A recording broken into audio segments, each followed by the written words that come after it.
Start.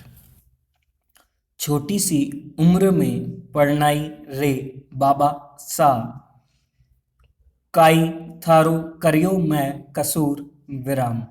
ये गाना भला किसने नहीं सुना होगा और इसे सुनने के बाद किसका हृदय द्रवीभूत होकर आंसुओं की भाषा में अभिव्यक्त नहीं हुआ होगा। विषमबोधक।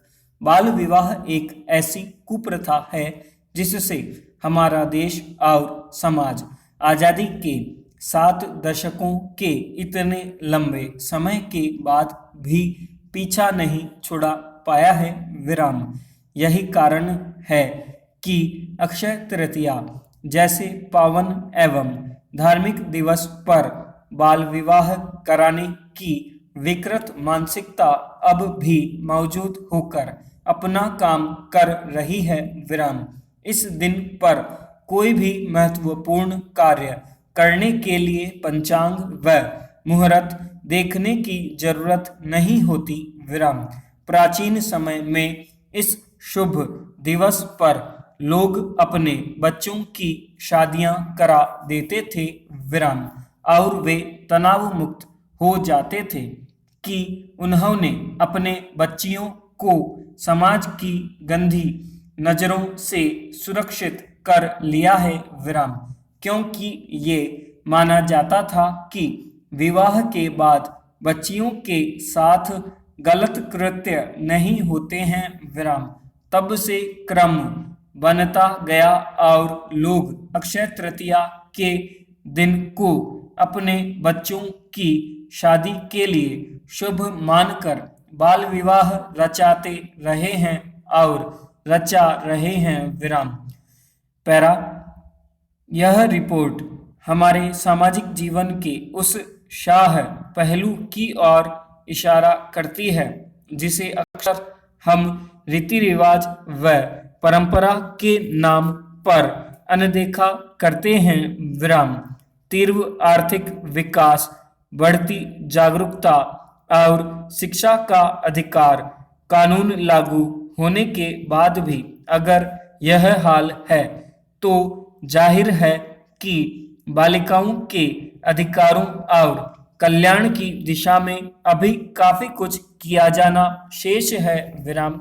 बाल विवाह न केवल बालिकाओं की सेहत के लिहाज से बल्कि उनके व्यक्तिगत विकास के लिहाज से भी खतरनाक है।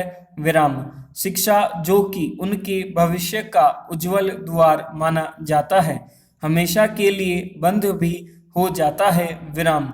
शिक्षा से वंचित रहने के कारण वह अपने बच्चों को शिक्षित नहीं कर पाती और फिर कच्ची उम्र में गर्भधारण के चलते उनकी जान को भी खतरा बना रहता है। विराम। प्रसिद्ध चिकित्सा शास्त्री धन्वंतरी ने कहा था कि बाल विवाह पति पत्नी स्वस्थ एवं दीर्घायु संतान को जन्म नहीं दे पाते। विराम। कच्ची उम्र में मां बनने वाली ये बालिकाएं न तो परिवार नियोजन के प्रति सजग होती है और न ही नवजात शिशुओं के उचित पालन पोषण में दक्ष। विराम। कुल मिलाकर बाल विवाह का दुष्परिणाम व्यक्ति परिवार को ही नहीं बल्कि समाज और देश भी भोगना पड़ता है। विराम। जनसंख्या में वृद्धि होती है जिससे विकास कार्यों में बाधा पड़ती है। विराम। यह सोचकर बड़ा अजीब लगता है कि वह भारत जो अपने आप में एक महाशक्ति के रूप में उभर रहा है, उससे आज भी एक ऐसी अनुचित प्रथा जीवित है। विराम। एक ऐसी कुरीति जिसमें दो अपरिपक्व लोगों को जो आपस में बिल्कुल अनजान है उन्हें जबरन जिंदगी भर साथ रहने के लिए एक बंधन में बांध दिया जाता है और वे दो अपरिपक्व बालक शायद पूरी जिंदगी भर इस कुरीति से, उनके ऊपर हुए अत्याचार से उभर नहीं पाते हैं और बाद में स्थितियां बिल्कुल खराब हो जाती है और नतीजे तलाक और मृत्यु तक पहुंच जाते हैं। विराम। दरअसल कुछ लोग अपनी लड़कियों की शादी कम उम्र में सिर्फ इसलिए कर देते हैं कि उनके ससुराल चले जाने से 2 जून की रोटी बचेगी। विराम। यूनिसेफ की रिपोर्ट के अनुसार गरीबी, लड़कियों की शिक्षा का निम्न स्तर, लड़कियों को आर्थिक बोझ समझना, सामाजिक प्रथाएं एवं परंपराएं बाल विवाह के प्रमुख कारण हैं। विराम। वहीं कुछ लोग अंधविश्वास के चलते अपनी लड़कियों की शादी कम उम्र में कर रहे हैं। विराम।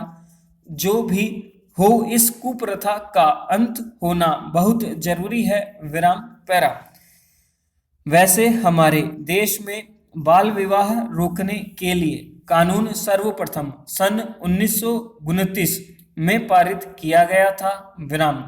बाद में सन 1949, 1978 और 2006 में इसमें संशोधन किए गए। विराम। बाल विवाह निषेध अधिनियम 2006 के नए कानून के तहत बाल विवाह कराने पर 2 साल की जेल, 1 लाख रुपए का दंड निर्धारित किया है। विराम। हमें समझना होगा कि बाल विवाह एक सामाजिक समस्या है। विराम। अतः इसका निदान सामाजिक जागरूकता से ही संभव है। विराम। सो समाज को आगे आना होगा तथा बालिका शिक्षा को और बढ़ावा देना होगा। विराम। बच्चों के अधिकारों को लेकर सजग होना पड़ेगा। इसके लिए स्कूल, घर, सिनेमा, टीवी, मीडिया समेत सभी संस्थाओं को अपना योगदान देने की जरूरत है। विराम। तमाम सरकारी, गैर सरकारी संस्थाओं को बचपन को बाल विवाह की बेड़ियों से मुक्त करने के लिए आगे आना ही होगा। विराम समाप्त। बाल विवाह पर डिक्टेशन आधारित है, जो कि पिछले वर्ष 2017 में आए हुए पेपर के आधार पर लिया गया है। 2017 में बाल विवाह से एक टॉपिक लिया गया है, जिस हिसाब से यहाँ पर भी एक बाल विवाह का आपको डिक्टेशन दिया गया है। जय हिंद, जय भारत।